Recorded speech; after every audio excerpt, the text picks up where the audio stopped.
আমরা যারা ফেসবুকের মধ্যে কাজ করে থাকি আমাদের ভিডিওগুলো ফেসবুক যদি রেকমেন্ডেশনে না পাঠায় তাহলে সেক্ষেত্রে আমাদের ভিডিওগুলোতে কিন্তু বেশি পরিমাণে ভিউজ আসবে না বা আমাদের ভিডিওগুলোতে বেশি পরিমাণে কিন্তু রিচ পাওয়া সম্ভব নয়। তাই অবশ্যই ফেসবুকের কাছ থেকে কিভাবে আপনারা রেকমেন্ডেশন পাবেন সে বিষয়টি জানা জরুরি। তো বন্ধুরা, আজকের এই ভিডিওটিতে এই বিষয়টি সম্পর্কে বিস্তারিত আলোচনা করব যে আসলে ফেসবুকের কাছ থেকে আপনার ভিডিও বা পোস্ট অথবা রিলসটি কিভাবে আরও বেশি বেশি রেকমেন্ডেশনে নিয়ে গিয়ে আপনার ভিডিওর মধ্যে বেশি পরিমাণে ভিউজ নিয়ে আসবেন সে বিষয়টি সম্পর্কে। তো বন্ধুরা, ভিডিওটি খুবই ইনফরমেটিভ হতে চলেছে, অবশ্যই ভিডিওটি লাস্ট পর্যন্ত দেখুন।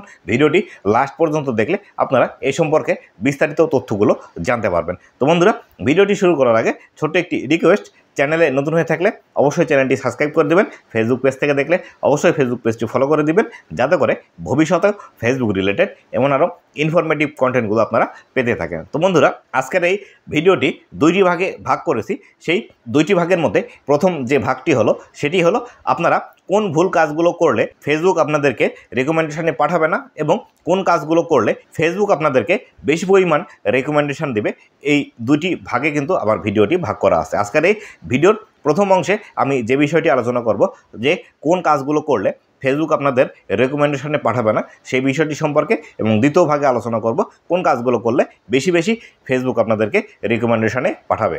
যে কাজগুলো করলে আপনাকে ফেসবুক রেকমেন্ডেশনে পাঠাবে না তার প্রথম নাম্বার যে বিষয়টি আছে সেটি হলো কপি ভিডিও। আপনি যদি কপি ভিডিও ইউটিউবের মধ্যে পাবলিশ করেন তাহলে সেই ক্ষেত্রে এই ভিডিওগুলো কখনোই আপনার রেকমেন্ডেশন বেশি বেশি পাবে না, বা এই ভিডিওগুলো নতুন নতুন দর্শকের কাছে ফেসবুক কিন্তু পাঠিয়ে দেয় না। তাই অবশ্যই আপনি যদি ফেসবুকের মধ্যে কাজ করতে চান এবং বেশি পরিমাণ রেকমেন্ডেশন নিতে চান, আপনাকে কিন্তু অরিজিনাল ভিডিও নিয়ে কাজ করতে হবে। দুই নাম্বার যে বিষয়টি ফেসবুক রেকমেন্ডেশনে পাঠায় না সেটি হলো আপনার ভিডিওর মধ্যে যদি সেক্সুয়াল কোনো বিষয় থেকে থাকে বা আপনার ভিডিওর মধ্যে এমন কিছু অঙ্গভঙ্গি আপনি যদি দেখিয়ে থাকেন যেটি সেক্সুয়াল বিষয়গুলোকে ইঙ্গিত করে, তাহলে সেই ক্ষেত্রে এই ভিডিওগুলো কিন্তু রেকমেন্ডেশনে নিয়ে যায় না।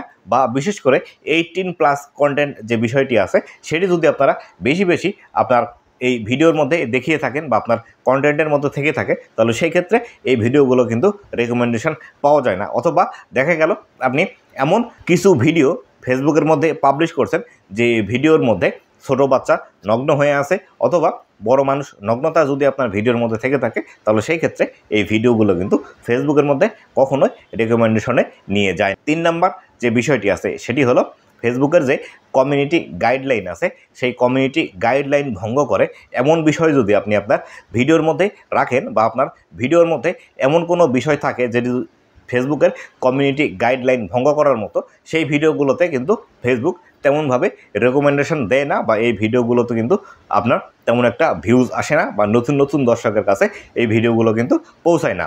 তাই অবশ্যই আপনাকে এমনভাবে আপনার ভিডিওগুলো তৈরি করতে হবে যাতে করে ফেসবুকের যে কমিউনিটি গাইডলাইন আছে এই কমিউনিটি গাইডলাইন ভঙ্গ না করে আপনাকে কিন্তু ভিডিওগুলো তৈরি করতে হবে। আপনি যদি ফেসবুকের কমিউনিটি গাইডলাইন সম্পর্কে না জেনে থাকেন তাহলে সেই ক্ষেত্রে আমার একটি ভিডিও আছে ডেডিকেটেড এই ফেসবুকের কমিউনিটি গাইডলাইন সম্পর্কিত, আমি সেই ভিডিওটি এই ভিডিওর ডেসক্রিপশন বক্সে দিয়ে দিব, অবশ্যই সেই ভিডিওটি আপনারা দেখে নেবেন। 4 নাম্বার যে বিষয়টি আছে সেটি হলো মিস ইনফরমেশনের ভিডিও। তো বন্ধুরা, মিস ইনফরমেশনের যে ভিডিওগুলো আছে এই ভিডিওগুলো আপনি যদি ফেসবুকের মধ্যে পাবলিশ করেন তাহলে সেই ক্ষেত্রে আপনার এই ভিডিওগুলো কিন্তু বেশি পরিমাণে রেকমেন্ডেশনে যাবে না বা নতুন নতুন দর্শকের কাছে ফেসবুক অটোমেটিক্যালি পৌঁছিয়ে দেবে না। এই মিস ইনফরমেশনের যে বিষয়টি আছে সেটি হলো, ধরুন আপনার আশেপাশে বা এমন একটি ঘটনা ঘটেছে যে বিষয়টি সম্পর্কে আপনার কাছে সঠিক কোনো তথ্য নেই, আপনার মন গড়া তথ্য নিয়ে সেই ভিডিওটি তৈরি করেন, অথবা আপনার আশেপাশে এমন কোনো ঘটনা ঘটেছে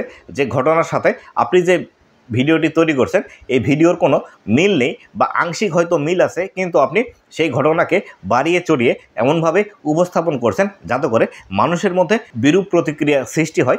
এই বিষয়গুলো নিয়ে আপনি যদি ভিডিও তৈরি করেন তাহলে সেক্ষেত্রে এই ভিডিওগুলো কিন্তু মিস ইনফরমেশনের মধ্যে চলে আসবে, এবং যদি আপনার ভিডিওর মধ্যে এই মিস ইনফরমেশন বেশি থাকে আপনার এই ভিডিওগুলো কিন্তু একদমই রেকমেন্ডেশনে পাঠাবে না, বা ফেসবুক যদি বুঝতে পারে আপনি বেশি বেশি এই মিস ইনফরমেশনের ভিডিও তৈরি করছেন তাহলে সেই ক্ষেত্রে আপনার ফেসবুক পেজটিও কিন্তু ডিলিট করে দেওয়ার সম্ভাবনা আছে। 5 নাম্বার যে বিষয়টি আছে সেটি হলো লো কোয়ালিটির ভিডিও। তো বন্ধুরা, এই লো কোয়ালিটির ভিডিও বলতে যে বিষয়টি বোঝায় সেটি হলো আপনি যে ভিডিওটি ফেসবুকের মধ্যে পাবলিশ করছেন সেই ভিডিওটি যদি ভালোভাবে দেখা না যায় বা ভালোভাবে বোঝা না যায় বা আপনার সাউন্ডগুলো যদি খুব একটা স্পষ্ট না হয় তাহলে সেই ক্ষেত্রে এই ভিডিওগুলো কিন্তু তেমন একটা রেকমেন্ডেশনে নিয়ে যায় না ফেসবুক। এক্ষেত্রে আপনি যে কাজটি করতে পারেন সেটি হলো আপনার ভিডিওর কোয়ালিটি ভালো করার জন্য আপনি দিনের বেলা যদি আপনার ভিডিওগুলো শ্যুট করেন তাহলে সেই ক্ষেত্রে দিনের যে লাইটটি আছে এই লাইটের মধ্যে ভিডিও শ্যুট করলে অনেকাংশে বেটার কোয়ালিটির ভিডিও কিন্তু পাওয়া সম্ভব এবং এই বেটার কোয়ালিটি দিয়ে আপনি কিন্তু ফেসবুকের রেকমেন্ডেশন খুব দ্রুত নিতে পারবেন। ধরুন আপনি এমন কোনো ভিডিও তৈরি করলেন যে ভিডিওটির পিকচার একদম ক্লিয়ার না, আপনি যে বিষয়টি দেখাতে যাচ্ছেন সেই বিষয়টি ঘোলা ঘোলা, এই বিষয়গুলো যদি আপনার ভিডিওর মধ্যে থাকে তাহলে কিন্তু কখনোই আপনি রেকমেন্ডেশন পাবেন না। তো বন্ধুরা ভিডিওর এ পর্যায়ে আলোচনা করব ফেসবুকে যে বিষয়গুলো বেশি বেশি রেকমেন্ডেশনে পাঠায় সেই বিষয়গুলো আসলে কি। তো বন্ধুরা ফেসবুক যে বিষয়গুলো বেশি বেশি রেকমেন্ডেশনে পাঠায় তার প্রথম যে বিষয়টি আছে সেটি হলো অরিজিনাল কন্টেন্ট। তো বন্ধুরা আপনি যদি আপনার নিজের ক্রিয়েটিভিটি দিয়ে নিজের ফোন থেকে কোনো একটি ভিডিও যদি শ্যুট করেন, সেই ভিডিওটি শ্যুট করে সেই ভিডিওটি যদি ফেসবুকের মধ্যে পাবলিশ করেন তবে এই জাতীয় ভিডিও কিন্তু বেশি পরিমাণ রেকমেন্ডেশনে নিয়ে যায় ফেসবুক। আর এই জাতীয় ভিডিওগুলো দেখে কিন্তু আপনি ফেসবুকে লাইফ টাইম আর্নিং জেনারেট করতে পারবেন। কোনো প্রকার কপি ভিডিও বা অন্য কোনো কারো ভিডিও নিয়ে এসে আপনি যদি ফেসবুকের মধ্যে আপলোড করেন তাহলে সেই ক্ষেত্রে এই ভিডিওগুলো দিয়ে কিন্তু আপনি লাইফ টাইম আর্নিং জেনারেট করতে পারবেন না। 2 নাম্বার যে বিষয়টি বেশি বেশি ফেসবুক রেকমেন্ডেশনে নিয়ে যায় সেটি হলো কোয়ালিটিফুল ভিডিও। তো বন্ধুরা কোয়ালিটিফুল ভিডিও বলতে কোন বিষয়গুলো বোঝায় সেই বিষয়টি সম্পর্কে আমি অলরেডি আলোচনা করেছি, এই বিষয়টি সম্পর্কে আর আলোচনা করব না। আপনারা আশা করি বুঝতে পেরেছেন কোয়ালিটি ভিডিও বলতে কোন কোন বিষয়গুলো বোঝায়। কোয়ালিটি ভিডিও বলতে যে আপনাকে হাই গ্যাজেটস নিয়ে, ভালো ক্যামেরা বা ভালো ডিএসএলআর নিয়ে, হাই লাইট সেট আপ নিয়ে ভিডিও তৈরি করতে হবে এই বিষয়টি কিন্তু নয়। আপনি যে ভিডিওটি শ্যুট করে ফেসবুকের মধ্যে পাবলিশ করবেন সেই ভিডিওটি যেন খুব ভালোভাবে দেখা যায় এবং শোনা যায়, স্পষ্ট যেন পিকচার কোয়ালিটি হয়, এই বিষয়কে কিন্তু কোয়ালিটিফুল ভিডিও বলছে ফেসবুক। 3 নাম্বার যে বিষয়টি আছে সেটি হলো ইউনিক কন্টেন্ট। তো বন্ধুরা এই ইউনিক কন্টেন্ট সম্পর্কে আপনাদের মনের মধ্যে অনেকেরই কিন্তু ভুল ধারণা থেকে থাকে যে আসলে নতুন কিছু হয়তো আপনাকে ফেসবুকের মধ্যে করতে হবে, এটিই আসলে ইউনিক বিষয়। কিন্তু না বন্ধুরা, আপনারা যে বিষয়টি করছেন বা আপনি যে বিষয়টি এক্সপার্ট সেই বিষয়টি আপনি যদি নতুনভাবে উপস্থাপন করতে পারেন, যেমন ধরুন অনেকেই আছে রান্নার ভিডিও সচরাচর যেভাবে রান্নাবাড়ি করা হয় সেভাবে তৈরি করেন, এবং আবার অনেকেই আছে এই রান্নাবাড়ির ভিডিওগুলো এমনভাবে উপস্থাপনা করে তৈরি করে দেখায় যে আসলে এই ভিডিওগুলো দেখলে আপনি রান্নাও শিখতে পারবেন, সেখানে বিনোদনও আপনি পেয়ে যাবেন। এই ভিডিওগুলোকে কিন্তু ইউনিক কন্টেন্ট বলা হয়ে থাকে এবং এই ইউনিক কন্টেন্টের জন্য বেশি পরিমাণে ভিউজ এবং বেশি পরিমাণ মানুষের কাছে কিন্তু ফেসবুক অটোমেটিক্যালি রেকমেন্ড করতে শুরু করে দেয়। 4 নাম্বার এবং সর্বশেষ যে বিষয়টি আছে সেটি হলো কনসিস্টেন্টলিভাবে ফেসবুকের মধ্যে কাজ করা বা ধারাবাহিকতা বজায় রেখে ফেসবুকের মধ্যে যদি আপনি ভিডিও কন্টিনিউয়াসলি পাবলিশ করতে থাকেন তাহলে সেই ক্ষেত্রে আপনাকে কিন্তু ফেসবুক অটোমেটিক্যালি আরও বেশি বেশি রেকমেন্ডেশনে নিয়ে যেতে শুরু করে। তো বন্ধুরা এই যে কনসিস্টেন্ট যে বিষয়টি আছে এই বিষয়টি সম্পর্কে আপনাদের কিন্তু অনেকেরই ভুল ধারণা আছে বা আপনাদের কিন্তু এটি সম্পর্কে মিসকনসেপশন আছে। সেটি হলো আপনারা কনসিস্টেন্ট বলতে হয়তো মনে করেন প্রতিদিন আপনাকে ভিডিও পাবলিশ করতে হবে ফেসবুকের মধ্যে। তো বন্ধুরা কনসিস্টেন্ট বলতে প্রতিদিন যে আপনাকে ভিডিও পাবলিশ করতে হবে এই বিষয়টি কিন্তু বোঝায় না।